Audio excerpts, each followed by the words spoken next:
If you'd like to make your NFL games a little more interesting, you've come to the right place. It's the Even Money Podcast with Ross Tucker and Steve Fezzik. Yeah, Vegas, baby, Vegas. It is the Even Money Podcast, presented, of course, by DraftKings Sportsbook. Love those dudes. Happy July. Happy 4th of July. Hope everybody had an outstanding holiday. I know as a former player, 4th of July was always mixed emotions, man. 4th of July was like, oh, this is awesome. I'm having beers. It's like, oh, man, 3 weeks from now, my you-know-what is grass. This is going to be terrible. Always mixed emotions this time of year.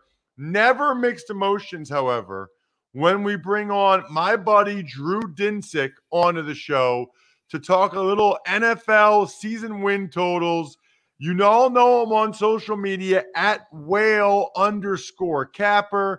He's an analyst for NBC Sports Bet. He's got the Bet the Edge pod, the Deep Dive podcast. Drew, I remember before you even did media. Like, I remember when you were just like a pro bettor that would come on shows every once in a while as a guest. Now you're like a full-fledged media dude, huh? It's been a weird journey. I didn't never expect this. I used to have an anonymous account with a little whale logo and shoot out my numbers, and that was all fun and stuff. But the bet as the betting space is becoming more and more accepted. Legalization spreading across the USA at an awesome rate, which is very, very cool. And with that has come the demand for more betting content, and more than happy to get involved.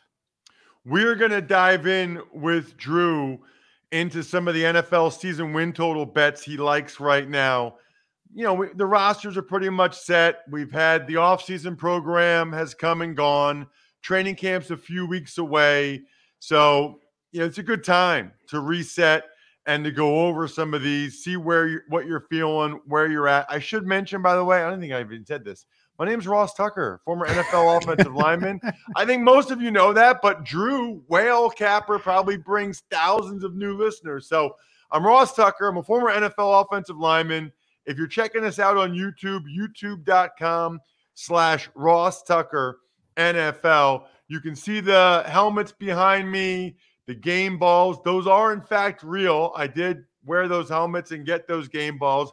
Unlike Drew's background, that's like a fake background, right? We talked about this before, right? Yeah, this is the aspirational cigar lounge that's going to go in the basement one of these days. But I love it, though. Dude, I love it. Like, I'm telling you, when I see videos of you or I see you, I'm like, hanging out. I'm like, I got to have that guy in the show. That guy is rich. That guy knows things. I don't know how he has that as his background, but I got to get that guy on the show. So anyway, you can check me out at Ross Tucker NFL. My normal co-host, Steve Fezzik, is the man at Fezzik Sports, giving Steve the week off. You can, of course, check us out on social media at Ross Tucker Pod. That's the way you get the clips and know when the other shows are posted. The Ross Tucker Football Podcast, which will be 5 days a week. Before you know it, with the season getting here, obviously the Fantasy Feast podcast, college draft, and this here Even Money podcast. All right, Drew, let's start with this, okay? Yeah. Because you've been doing this a long time now. Mm-hmm. Season win totals. I just want to talk philosophy. Yeah. How many of them do you hit right when they come out? Yeah. How many, if any, do you hit this time of year? And how many do you wait until right before week one? Give me sort of, and I know you don't know exact, sure, but your win total wisdom. Sure. So over my evolution as a player, my strategy has changed entirely. Back when I was first betting, I was almost exclusively betting NFL. And so for the duration of the offseason, you're just kind of sitting there like waiting for NFL to come back. Right.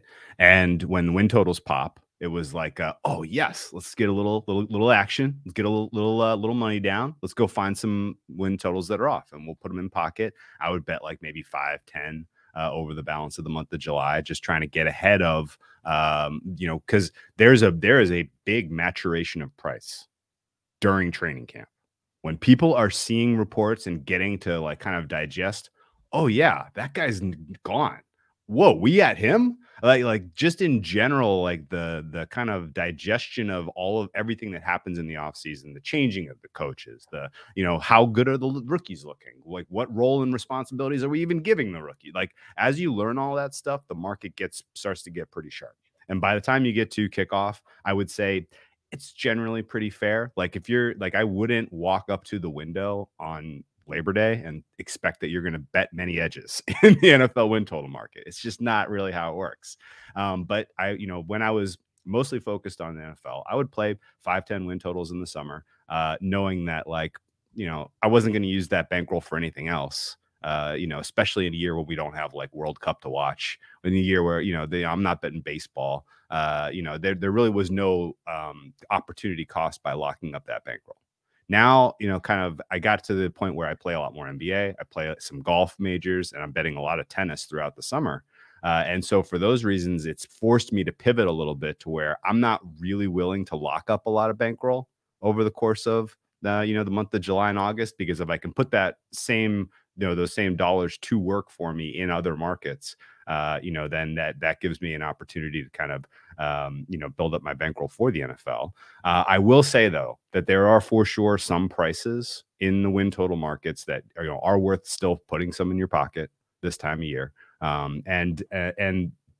But there's an interesting wrinkle, which is, let's say that you have a good number for a team and it's way off market.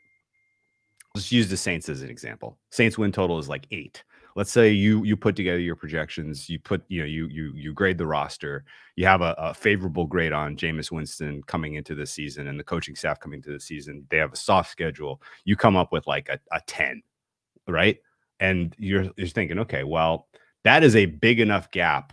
There are kind of 2 ways you can attack that. One is you just play the win total standard, and then you get your 1 unit at the end of an entire 6-month cycle, or you can go and attack some of the alternate win totals, which give you a little bit better payday. And I think in general, the uncertainty around the number itself is broader than the payday you get for taking some of the plus money stuff on some of the extreme stuff happening. And then the other kind of important point is, if your fair price for a team is 2 wins off of the market, like in my example with the Saints, you're going to have value to bet them week by week to start the season. And if you can get 4 bets down on that team before the market catches up and realizes that they're as good as they are, then that's significantly better than you're going to do kind of dollars wise if you go for a full 17-game season over 6 months. And so there is definitely, at this point in my kind of progression, a lot more strategy about when to place, where to place. And then even when you have big edges, what do you do with them? Looking at the Saints on DraftKings right now, the over 8 is minus 135. The under 8 is plus 115. You were talking about that, Drew, like it was a theoretical example. But then the way you talked about Jameis and the coaching staff, I have a feeling that wasn't necessarily a theoretical example. Yeah, that's fair. I have a pretty favorable grade on Jameis coming into the season. I think what he showed you last year with a kind of a limited offensive set of skill position players around him was pretty impressive.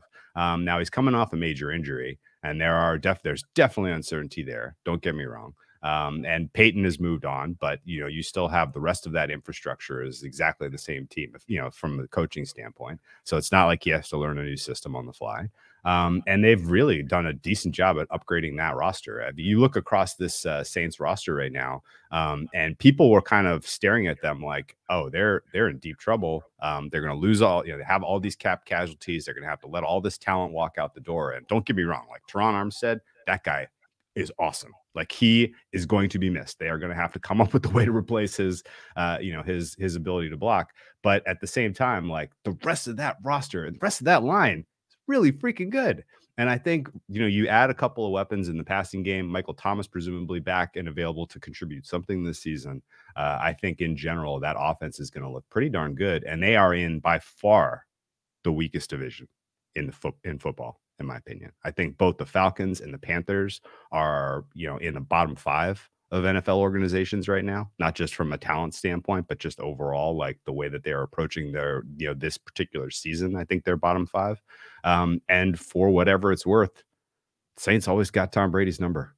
Like that Saints Bucks matchup is never easy. Never. Like you go down and look at wins, losses, you do the Bucks schedule, like you get to the Saints, you think hard.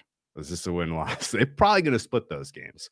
And I think there's enough talent existing on that Saints roster that if there's one team that could surprise in an otherwise pretty weak NFC, I think New Orleans has got to be in that conversation. So it's funny because I went on some station, I think it might have been Rich Eisen's show. I can't remember what I went on. And I said that the Saints think they're a lot better than everybody else does because, just their moves for Tyrann Mathieu and the trades with both the Eagles and Washington to get up and get Olave and Jarvis Landry. What I meant, though, is I feel like the Saints are behaving like a team that thinks that they're a title contender, which I don't believe. I'll believe that Jameis Winston plays 3 or 4 good playoff games in a row when I don't think they're actually a title contender. But so Saints fans are all mad at me. But I think the 8 is still a crazy number. I mean, I had Emory Hunt on the college draft a couple weeks ago pointing out, it was Jameis's first season after LASIK. He only threw 3 picks in 7 games and was playing really well, and he's high on him. I'm surprised that their number is 8. That seems really light to me still. Yeah, and we agree. This is not a title contender. In fact, best case scenario for guys like us who are in the betting space, the Saints are amazing. They steal the NFC South, and then we get a beautiful spot to fade them in Jameis Winston's first ever playoff game. That would be fantastic. I would love an opportunity to take a swing there. But no, realistically, I think the market has installed Tom Brady and the Buccaneers like they are surefire going to win the NFC South. And while I don't disagree that that's the most likely outcome, I don't think it's a guarantee. And I think realistically, especially if you look at the Bucs schedule, their first 4 weeks are nasty start to the season. And if they kind of do what Tom Brady teams have done a lot in the past, kind of come into the season treating those first 4 weeks like an extended preseason, Saints come into the first 4 weeks and are taking things very seriously and trying to sharpen, get out to a decent start. Like we could, look up in the month of October and have some decent equity on Saints futures to win the NFC South. And then that over 8 wins looks like a bettable number to me. You know what else is awesome? Your shirt is amazing. Now, I don't know whether or not you got it at Express Clothing, but you should because that's what their shirts look like. Incredible. You can get statement shirts in bright colors, prints that pop, and lightweight fabrics. You can kick it old school with vintage-inspired polos made for modern living. No matter what you need, find something for every destination at Express, online or in store. All right, what else you got for me, Drew? Give me another team or two that you're feeling. Maybe you got more than that, I don't know, but that you're feeling right now here in early July. Yeah, so the only other team in the NFC that I'm a little bullish on, and this is starting to get a little too trendy. So this is going to sound square probably. Can I guess? You can guess. Yeah, go for it. Eagles. It's not the Eagles. Oh, okay. I like what the Eagles are doing, but I do not see what other people are seeing in terms of them making a playoff run. That said, I think the Eagles have got enough talent and got enough draft capital in the future that they're going to be like if you're buying like a long-term future on that franchise, like that they're going to be a factor in the next 4 or 5 years. Sure. But I'm not seeing enough talent, particularly not seeing enough out of that offense. And secondary has huge holes. So I think the price on the Eagles is a little too optimistic. But the Detroit Lions have put themselves together a decent little roster there. And what's funny about this is they've gone about this in a weird way. Like last year, they came into the draft. They had shipped Stafford. They bring back Goff. Nobody's really excited about it. They have all of this draft capital and they just load up the trenches, like just get big bodies, good, elite talent in the first and second round with a lot of those picks. And they come into the season and they absolutely bought into the Dan Campbell mentality in terms of the way that they approach playing the game. And it was surprising to watch. Like no one it was low expectations for the Lions last year, but they played hard, but they didn't win games. And that actually set them up pretty well for more draft capital in this year's draft to go and get the next round of talent, and kind of specifically focusing on an elite pass rusher in Hutchinson and an elite pass catcher in Jameson Williams. So I think they've gone about the team building kind of philosophy in an intelligent way, and they play a lot of they play a lot of winnable games in this calendar, on their schedule. Not a lot of travel. Not a lot of negative spots for Jason Goff in outdoor conditions where he's going to be tested with his grip on the football. And so I think the Lions can surprise some teams this year, particularly in an otherwise weak NFC. Now, their win total is low. Like it's they're part of my enthusiasm is based on what the market thinks about these guys. I actually didn't think they're at 6.5. Yeah, on DraftKings. That's a little higher than I guess I thought they would be. I think it's been bet up. I think it opened around. My question for you, Drew. Yeah. I'm sure somebody does this analysis, right? Yeah. I'm sure it's somewhere. In my head, they lost like 10 one-score games on the last play. And I know that's not the right number, but there's got to be some regression there where they're going to win their fair share. I mean, how many times was Dan Campbell either crying or we're going to win? I mean, every game you're like, oh my gosh, how did they not win that one again? Yeah. The Justin Tucker 1,000,000-yard field goal at time expired. The loss to the Minnesota Vikings, where the Vikings drove the field in the final moments.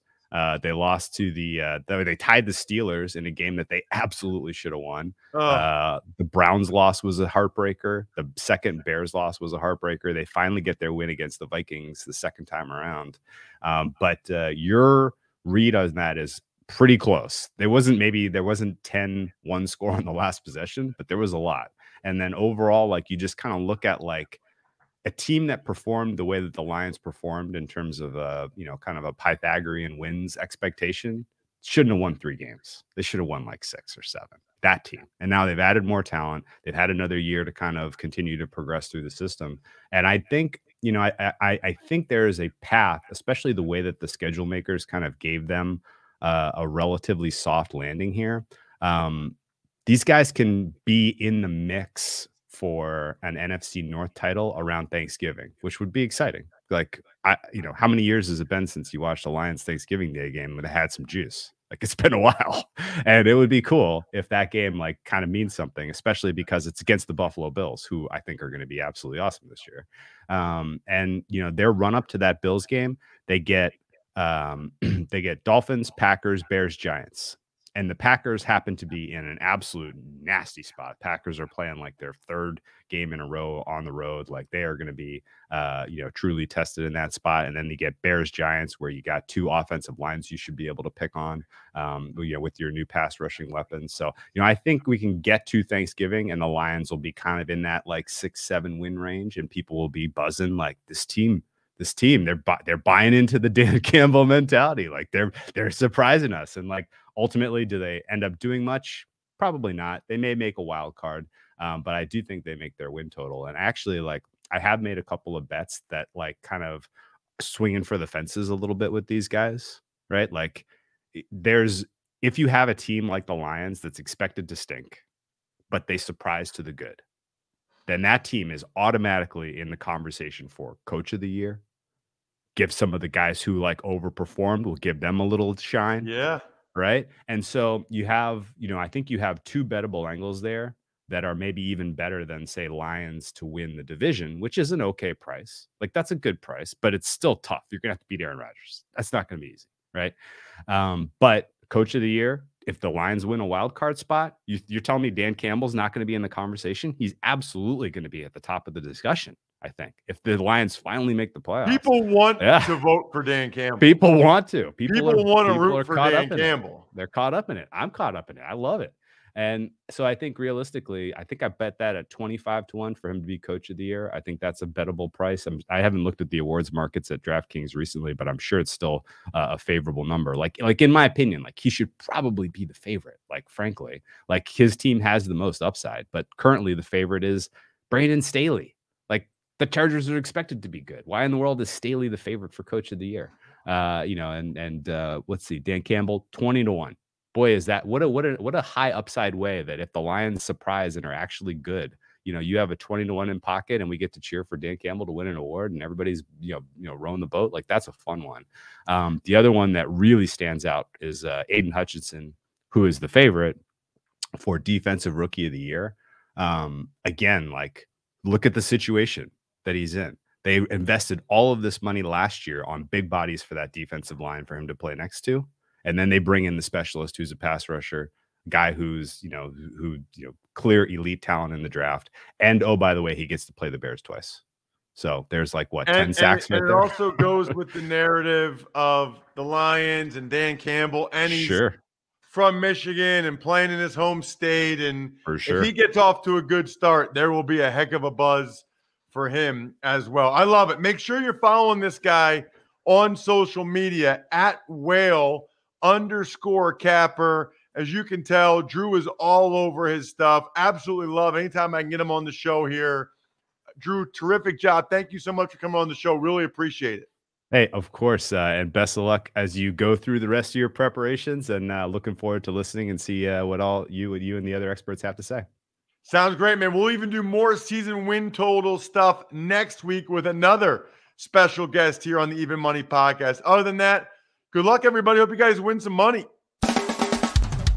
Thanks for listening to the Even Money Podcast. Make sure to also subscribe to the Ross Tucker Football Podcast, The Fantasy Feast, Business of Sports, and The College Draft. All available at Apple Podcasts, rosstucker.com, or wherever podcasts can be found.